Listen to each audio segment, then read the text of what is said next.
हमारा देश का भविष्य है और युवाओं के लिए नीति निर्धारण का ये जो 3 दिन की वर्कशॉप हुई, अन्य अन्य विषयों पर मंथन हुआ होगा और निश्चित रूप से कि युवा को ठीक दिशा मिलनी चाहिए और युवा ठीक दिशा में चलेगा तो हमारा देश, हम ये कहते हैं कि हम हिंदुस्तान को परम वैभव पहुँचाना चाहते हैं, विश्वगुरु बनाना चाहते हैं, तो निश्चित रूप से संस्कारवान और निष्ठावान युवा बनेगा तो वो आगे देश को आगे बढ़ाएगा और देश का जो हमारा सपना है, देश दुनिया का श्रेष्ठ राष्ट्र बने और दुनिया में भारत की जय जयकार करे, वैसा हम कर पाएंगे। तो देखने में है कि युवा नीति आज तक राजस्थान में नहीं बनी है और भाजपा जो सरकार आई है वो युवाओं के बलबूते पे ही आई है, युवाओं ने काफ़ी अच्छा वोट दिया। तो क्या मानते हैं कि युवा नीति क्यों नहीं बनी और अब आप क्या करेंगे?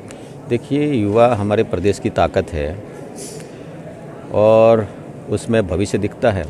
निश्चित रूप से हम आज जो 1-2-3 दिन का मंथन हुआ, इनसे भी हम फीडबैक लेंगे और ले करके युवा को रोज़गार मिले, 2 हाथों को काम मिले और युवा ठीक दिशा में चले, ऐसा हम कुछ न कुछ तय करके सरकार निर्णय लेगी। सर, होमगार्ड की बात करें तो उनको नियमित काम नहीं मिल पाता है पूरे साल में, तो इस बात है कि होमगार्ड हमारी कंपनियों में भी सुरक्षा व्यवस्था में लगता है, ट्रैफिक पे भी हमारी सुरक्षा में अपना सिग्नल बताने वगैरह लगता है। 4 हमारी कंपनियां हैं जो बॉर्डर पर सेना के साथ मिल करके काम करती है। उनकी समस्या है, उनको समय पर भुगतान भी नहीं होता है, ये अल्प वेतनभोगी है। मैंने अधिकारी को कहा कि भाई इनको समय पर पेमेंट मिलना चाहिए और हम कोशिश करेंगे इनको 12 मासी इनको काम पे मिले और 12 मासी मिलेगा तो इनके परिवार के लिए ठीक रहेगा, ऐसा हम कुछ बना कर करेंगे। पर मॉनिटरिंग करके उस व्यक्ति में से कलेक्टर आईएएस और आईपीएस निकालने का काम हम करेंगे भाइयों। वहां पर कच्चा माल खूब है, कच्चा माल बहुत है, बात भी होता है, शहद भी निकलता, महुआ भी है, गोंद भी है और चीजें हैं। हमने तय किया है कि वहां का कच्चा माल वहीं इकट्ठा करें और इकट्ठा करके उनको मार्केट दे करके उनको अपने पैरों पे खड़ा करने का काम हम करें। जिस प्रकार का ये वातावरण हमारे लिए चुनौती है, आज एक जगह नहीं जहां बिखरी आबादी करके मीणा ये भी कहने लगे हम हिंदू हैं।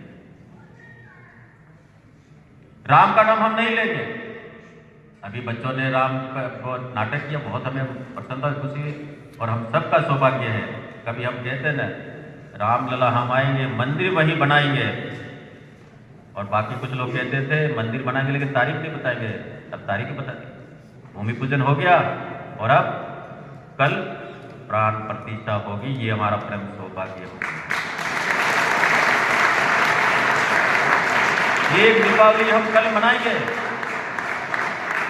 आपने देखा होगा सबने जहां शहर में निकलते वही भगवा पताका नजर आती, मंदिर सजे हमको दिखने लग गए। भाइयों बहनों, मंदिरों की सफाई हो रही है।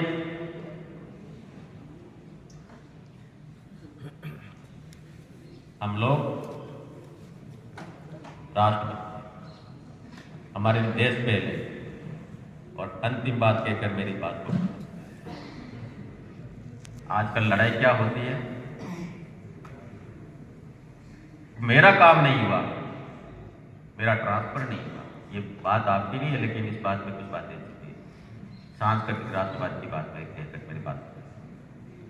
सांस्कृतिक राष्ट्रवाद के 2 बड़े अच्छे उदाहरण हैं, एक भगवान राम का और एक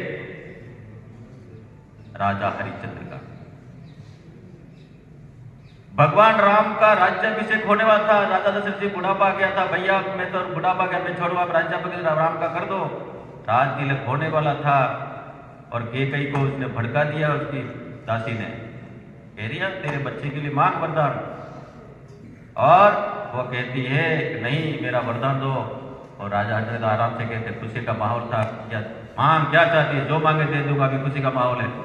उसने कहा राम जी को 14 साल का वनवास दो और भरत को राजगद्दी।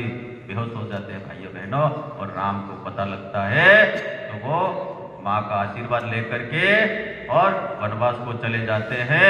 आज कोई ऐसा नेता नहीं होगा जब तिलक लगने वाला माला पहनने का समय है और वो छोड़ के चला जाए। भाइयों बहनों, ये गिरावट हमारे में आई। एक पिताजी के वचन को पूरा करने के लिए राजगद्दी छोड़ करके वनवास में जाते हैं और राजा हरिश्चंद्र जी गुरु का वचन पूरा करने के लिए कश्मीर के गुलामों के बाजार में जाकर के बिकता है भाइयों बहनों। ये उस समय का उदाहरण था और आपका लगता है। अब मैं बहुत ज़्यादा कुछ नहीं कहूँगा, मैंने बहुत ज़्यादा कह दिया, आपको भी थोड़ी बोर हो गए होंगे। आप सब लोगों ने मुझे बुलाया, हम सबका सम्मान किया और आप सब लोगों के दर्शन हुए और राजस्थान से कोने कोने से आने वाले मेरे युवा मित्रों के दर्शन हुए। कोई गलत बात कही हो तो मुझे माफ कर देना। जय भारत, धन्यवाद। अब देश आजाद होने के बाद एक चर्चा का विषय चला कि भाई देश का पुनर्निर्माण करना है या नवनिर्माण करना है। एक वर्ग था जो नेहरू जी और अन्य के साथ दो लोग लगे होते, उनका था कहना था हम देश का नव निर्माण करेंगे और देश को समझने वाले लोग लाल बहादुर शास्त्री, सरदार वल्लभ भाई पटेल चाहते थे कि देश का नव निर्माण नहीं, हम देश का पुनर्निर्माण करेंगे। ये लड़ाई चलती रही।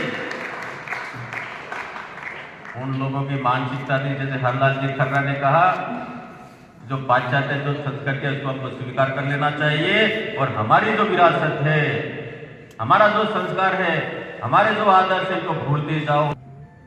अंग्रेज आए, अंग्रेज आने के बाद में उन्होंने कहा कि अगर हिंदुस्तान में लंबे समय तक शासन करना है, लंबे समय तक।